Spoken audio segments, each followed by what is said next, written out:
So Zach Ertz is bracing for a change of scenery. Not a surprise, and a year too late.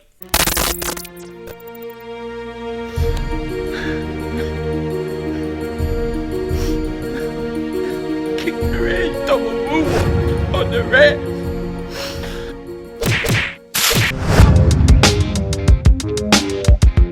Dallas still stinks.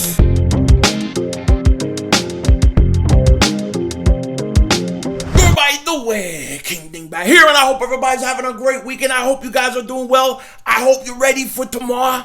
Tomorrow is Valentine's Day. Not that I'm a big Valentine's Day guy. I just like where it leads up to. You know what I mean? I like where it leads up to. Matrimonial duties. You play your cards right.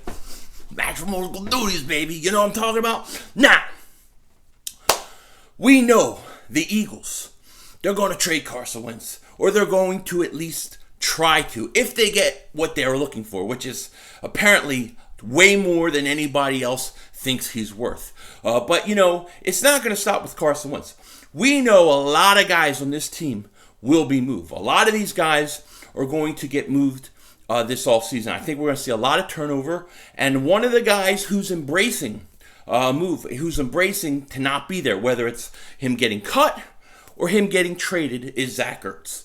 Zach Ertz, and we all know this, if you remember his press conference at the end of the year where he was tearing up and he was crying, he doesn't really want to leave Philly, but he wants that big money. He wants one more big contract. So it looks like he is on a move, or it's just a matter of time before he's moved. Jeremy Fowler of ESPN, he just reported a little while ago that the Eagles are going to explore a trade for Zach Ertz. They're going to explore trade, see what they can get for him. Now, me personally, I think this is a year too late. I think the Eagles should have went ahead a year ago once he rejected the contract and that when they were at an impasse. If you remember, last December it came out that the Eagles made an offer. He didn't like it. It was too low, and the contracts kind of broke off at that point. At that point, at the end of the year, that was the time to move Zach Ertz. That's when you trade him. They could have gotten a lot more than they could get now, because what happened this year? He comes in, he has a big blow up with Howie Roseman. Another person having a blow up with Howie Roseman. What a surprise! And he's not happy, winds up getting hurt, has a horrible year. And you have to think it hurts his value on some level. And to me, it's all about value. What can you get for Zach Ertz? That's the big question. What can you get for him? I would have said last year, I think you could have really gotten a second-round pick. I mean, that's just me. Now, I think a third, maybe at best. I think maybe a third, fourth-round pick, somewhere in there. That's just what I think. I hope I'm wrong. But if the Eagles get a third-round pick, that would be about what I expect. Now, a lot of you guys suggest, and even Fowler, he said this too, the Eagles could also look to package Carson Wentz and Zach Ertz together, creating more value. Now, you're going to have to get a team that has a lot of salary cap, because Ertz is going to want a new contract, and then Carson's contract's pretty heavy. Even though the Eagles are eating $34 million, it's still pretty heavy. And I think this is a great idea. I know a lot of you guys have been saying this for a long time. Package Carson and Ertz together, which I always think is a great idea if you could do it. And the team really that I think has that kind of money is the Indianapolis Colts, and I think they could use another tight end. So that may be the perfect scenario to help get a little more in this trade, a little more of what the Eagles want to get if you package Carson and Ertz together. So we're going to have to look for it, but this really isn't a surprise, right? We knew Carson Wentz was probably going to get moved. And after Zach Ertz's the year he had, all the reports about him being at an impasse with the team, and then, his press conference where he's basically started almost crying over his time with the Eagles. So, yeah, I think it's very likely he is going to get moved this offseason. The question remains with him, with Carson. What is the value? That is what we got to find out. That's what we're going to have to see. I don't know. It's going to be very interesting. And, who else is going to go? Because, in my opinion, this team needs a lot of turnover. They need a lot of turnover. See, this is why I don't like when people are, or I don't agree with people who are like, let's go get J.J. Watt, let's go get this guy, let's go get that guy, T.Y. Hilton. I don't think the Eagles are there right now.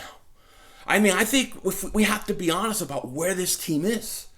This team may be going with a second-year quarterback. They have a lot of older guys, and the guys that aren't old, it seems like they've been worn out, injured, and I think it's time for a fresh start, man. I think it's time to out with the old, in with the new. And to me, anybody on this team right now is tradable.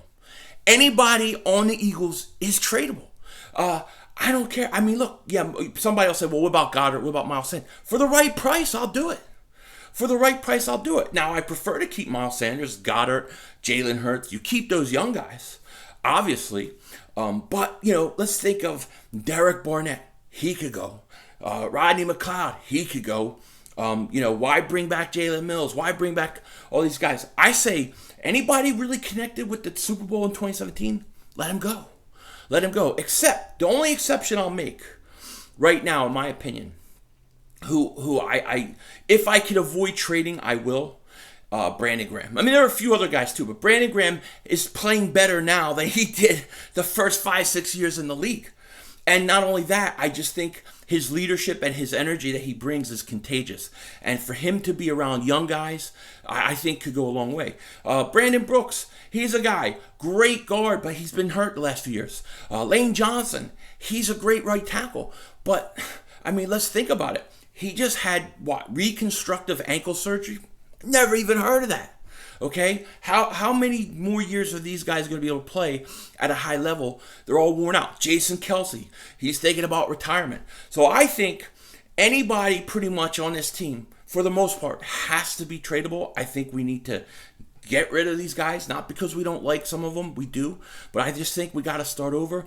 We got to rebuild with young guys, with draft picks, and let's build this thing up right. Let's build it right this time. So it's not like, see, in 2017, we went all in.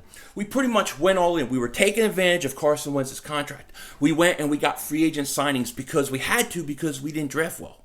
So what happens is we went all in 2017, 2018. We were going all in, okay? We hit. We got lucky. We hit in 2017. We won. But then the big mistake came, and it really is criminal, is that once you won that Super Bowl, instead of letting those older guys who had one-year contracts go, they kept re-signing them. And it just snowballed from there, and now we're way over the cap. Let's build it right this time. If we're going to go with Hurts, let's go with Hurts. Let's see what he can do and build it right around him. So that way, you're not just competitive or going all in on his rookie deal, but you're going to be competitive for 5, 6, 7, 8 years. That's what I want from this team. So I want them to build it right, and it can be slow. If it takes 2 years, I'm okay with it if they're doing the right things, they're drafting the right guys. And I think trading Zach Ertz is something that has to be top priority this offseason. Not because I don't love Ertz, but because this is the way the NFL works. This is the name of the game.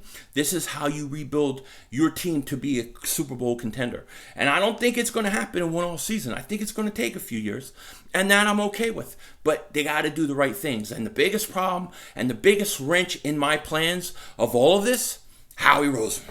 Howie mother-humping Roseman. Because he can't pick to save his life. He can't even find the boogie in his nose. You know what I mean? Anyways, that's what's happening today. You may or may not see me tomorrow. Like I said, it's Valentine's Day. You know what I mean? I like to get up and sweet talk the wife. Hey, yo, baby, how you doing?